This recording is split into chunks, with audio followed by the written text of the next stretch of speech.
O Morro dos Ventos Uivantes. Por Emily Brontë, capítulo 1. 1801. Acabo de regressar da visita que fiz ao meu senhorio, o único vizinho que poderá perturbar o meu isolamento. Esta região é sem dúvida magnífica. Sei que não poderia ter encontrado em toda a Inglaterra outro lugar como este, tão retirado, tão distante da mundana agitação. Um paraíso perfeito para misantropos. Mr. Atif e eu próprio formamos a parceria ideal para partilhar esse isolamento. Um tipo formidável, este Atif. Mal ele sabia como eu transbordava de cordialidade quando seus olhos desconfiados se esconderam sob os cílios, ao ver-me cavalgar na sua direção, e quando seus dedos resolutos e ciosos se acoitaram mais fundo nos bolsos do collie e quando lhe disse o meu nome. Estou a falar com Mr. Atif? Perguntei. Aqueceu com a cabeça. Sou Mr. Lockwood, o seu novo inquilino. Quis ter a honra de vir visitá-lo logo após a minha chegada, para lhe apresentar as minhas desculpas e lhe dizer que espero não o ter importunado demais com a minha insistência em alugar a Granja dos Tordos. Constou-me ontem que o senhor tinha dito que a Granja dos Tordos é propriedade minha, meu caro senhor. Atalhou ele, arrediu e, se puder evitá-lo, não permito que ninguém me importune. Entre. Este entre foi proferido entre dentes e o sentimento que exprimia era mais um vá para o diabo, até a cancela que se arrimava se quedou imóvel, insensível ao convite. Convite que, acho eu, acabei por aceitar movido pelas circunstâncias. Acicatava-me a curiosidade este homem que parecia, se possível, ainda mais reservado do que eu. Só quando vi os peitorais do meu cavalo forcarem a cancela, que tirou a mão do bolso e abriu o cadeado, subindo depois o trilho lamacento à minha frente, cabisbaixo. Ao chegarmos ao pátio. Joseph, leva o cavalo de Mr. Lockwood e traz-nos vinho.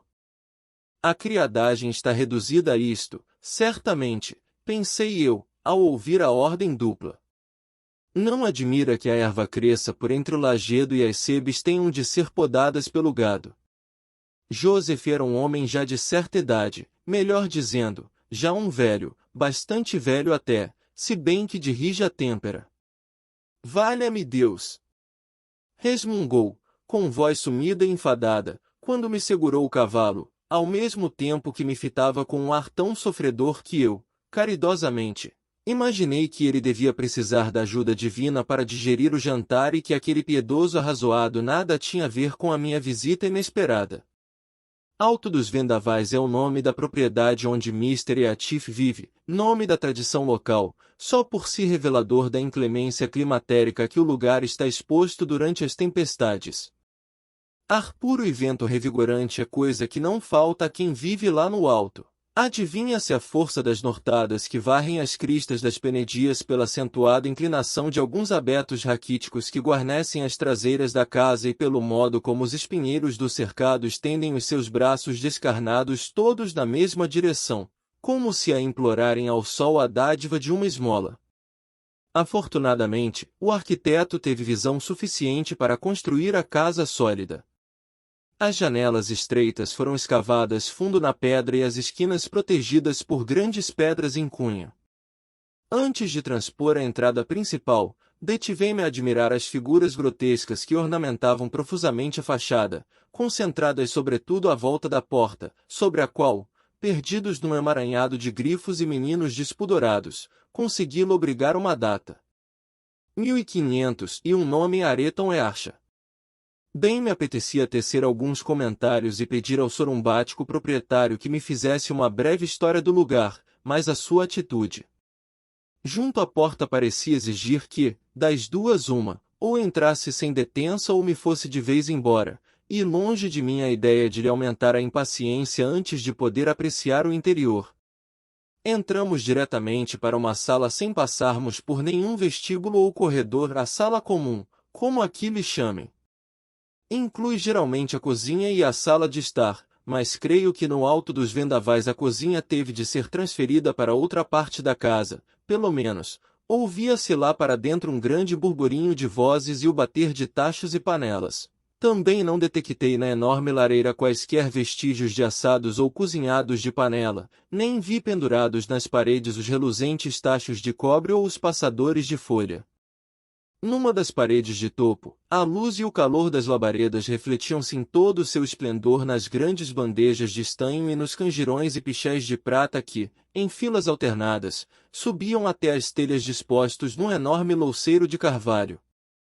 O telhado não tinha forro, exibindo-se em toda a sua nudez aos olhares curiosos, excepto nos locais onde ficava escondido atrás de uma prateleira suspensa cheia de bolos de aveia, ou atrás de presuntos fumados, de vitela, carneiro e porco, que pendiam das través enfiadas. Por cima da chaminé enfileiravam-se velhas escopetas já sem préstimo e um par de pistolas de arção, e, sobre o rebordo, à guisa de enfeite, 3 latas de chá pintadas de cores garridas. O chão era de lajes brancas e polidas. As cadeiras eram antigas, de espaldar, pintadas de verde, havendo também 1 ou 2 cadeirões negros e pesados, semi-ocultos na sombra. Num nicho do louceiro estava deitada uma enorme cadela de caça de pelo avermelhado escuro, rodeada por uma ninhada de cachorrinhos barulhentos, e havia ainda mais cães instalados noutros recantos. A casa e a mobília nada teriam de extraordinário se pertencessem a um simples lavrador do norte de Inglaterra, de forte compleição e pernas musculosas, calções apertados nos joelhos e um belo par de polainas. Indivíduos desses, sentados nos seus cadeirões, com uma caneca de cerveja a transbordar de espuma pousada na mesa redonda à sua frente, encontram-se aos pontapés por estes montes, num raio de 5 ou 6 milhas, se chegarmos na hora certa, ou seja, depois do jantar. Mr. Atif, porém, contrasta singularmente com o ambiente que o rodeia e o modo como vive. É um cigano de pele escura no aspecto e um cavalheiro nos modos no trajar, ou melhor, tão cavalheiro como tantos outros fidalgotes rurais um pouco desmazelado talvez, sem contudo deixar que essa negligência o amesquinhe no seu porte altivo e elegante, se bem que taciturno. Alguns acusá-lo de orgulho desmedido, mas eu tenho um sexto sentido que me diz que não se trata disso instintivamente. Sei que a sua reserva provém de uma aversão inata à exteriorização de sentimentos e à troca de demonstrações de afeto. É capaz de amar e de odiar com igual dissimulação e de considerar impertinência a retribuição desse ódio ou desse amor. Espera lá, estou a ir depressa demais. Acho que lhe atribuí, com toda a liberalidade, os meus próprios atributos. Mr. Atif pode ter razões completamente diferentes das que me assistem para se esquivar a apertar a mão a alguém que acaba de conhecer. O defeito é capaz de ser meu. A minha saudosa mãe costumava dizer que eu nunca havia de conhecer o conforto de um lar, e ainda o verão passado provei ser perfeitamente indigno de o possuir. Estava eu a saborear um mês de ameno lazer à beira-mar, quando fui apresentado à mais fascinante das criaturas, uma deusa em carne e osso, sem que ela, todavia, reparasse em mim.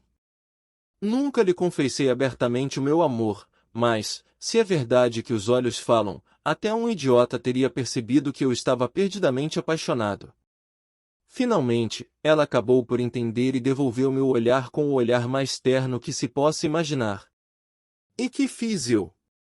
É vergado ao peso da vergonha que o confesso, retrai-me timidamente como um caracol, mostrando-me mais frio e distante a cada olhar seu, até que a pobre inocente começou a duvidar do que os seus olhos lhe diziam e, perante o vexame do erro cometido, convenceu a mãe a irem-se embora mais cedo. Esta estranha mudança de atitude valeu-me a fama de coração empedernido, fama essa que só eu sei quão imerecida é. Sentei-me do lado da lareira oposto àquele para onde se dirigira o meu senhorio e preenchi os momentos de silêncio que se seguiram tentando afagar o pelo da cadela que, entretanto, abandonara a ninhada para se aproximar ameaçadoramente das minhas pernas pela retaguarda, como uma loba, de dentes arreganhados a escorrer saliva, ávidos por uma dentada. A festa que lhe fiz teve como resposta uma rosnadela gutural e prolongada. É melhor não se meter com ela, rosnou Mr. Atif em uníssono, dando-lhe um pontapé para evitar alguma demonstração mais feroz.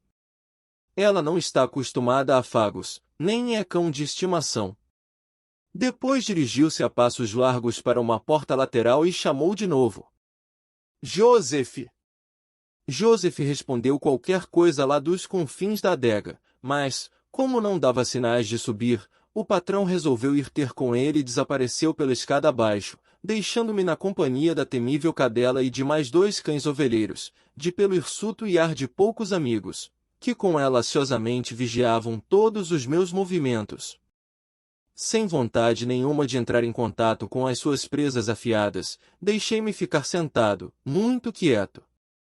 Achando, porém, que eles não iam entender insultos tácitos, tive a infeliz ideia de me pôr a piscar os olhos e a fazer caretas ao trio que se postava à minha frente. Nisto, algo na minha fisionomia irritou a madame a tal ponto que, num acesso de raiva, se atirou a mim. Rechacei-a para longe e apressei-me a colocar a mesa entre nós dois, expediente que enfureceu o resto da matilha, meia dúzia de adversários de 4 patas, de todos os tamanhos e idades, acorreram ao centro da sala, vindos dos mais variados esconderijos. Percebendo que os meus tornozelos e as bandas do casaco eram os seus alvos preferidos, e embora conseguisse, com algum êxito, manter os mais corpulentos à distância com a ajuda do atiçador, vi-me obrigado a gritar para que alguém me viesse ajudar a restabelecer a ordem. Porém, tanto Mr. Atif como o criado subiram as escadas da adega com humilhante fleuma. Não creio que tenham demorado um segundo menos que o habitual, apesar de se estar a desencadear à volta da lareira uma verdadeira tempestade de rosnados e latidos. Felizmente alguém se mostrou mais lesto na cozinha, uma mulher de fartas carnes, saia arregaçada, braços nus e rosto afogueado, lançou-se para o meio da confusão de sertã em punho, servindo-se tão bem dela e da língua como armas, que a tempestade amainou como por magia e, quando o dono da casa chegou ao pé de nós, só ela restava, arfante, como o mar depois de um furacão. Mas que barulho dos diabos vem a ser este? Perguntou Mr. Atif, olhando-me de um modo que me era difícil suportar depois de acolhimento tão pouco hospitaleiro. Dos diabos, diz muito bem. Ripostei. A vara bíblica de porcos endemoninhados não podia estar possuída de espíritos piores que os destes seus animais. Isto é o mesmo que atirar um visitante para o meio de um bando de tigres. Eles não atacam se as pessoas não mexerem em nada. Retorquiu o dono, pousando a garrafa à minha frente e voltando a colocar a mesa no seu lugar. A obrigação deles é manterem-se vigilantes. Aceitam um copo de vinho? Não, obrigado. Não lhe morderam, pois não? Se me tivessem mordido, o responsável levava que contar. O semblante de Atif descontraiu-se num sorriso. Vá lá, Mr. Lockwood. Vejo que está transtornado. Beba um pouco de vinho. As visitas são tão raras nesta casa que, estou pronto a admiti-lo, eu e os meus cães quase nem sabemos recebê-las. A sua saúde! Retribuí o brinde com um cumprimento, começando então a perceber que seria ridículo mostrar-me ofendido com os desmandos de meia dúzia de cachorros. Além disso, detestava a ideia de ver o homem continuar a rir-se à minha custa, já que para aí me parecia virado. Ele, por seu turno, considerando muito sensatamente que seria desaconselhável ofender um bom inquilino, e fugindo um pouco ao seu estilo lacônico, com omissão de pronomes e verbos auxiliares, procurou um tema de conversa que a seu ver me interessasse, e pôs-se a discorrer sobre as vantagens e desvantagens do lugar que eu escolhera para me isolar do mundo. Achei inteligente o modo como abordou os vários assuntos, e antes de me vir embora, senti-me encorajado a alvitrar uma nova visita no dia seguinte. Ele, evidentemente, não mostrou vontade nenhuma de que a minha invasão se repetisse. Mas eu vou, mesmo assim. É espantoso como, comparado com ele, me sinto sociável.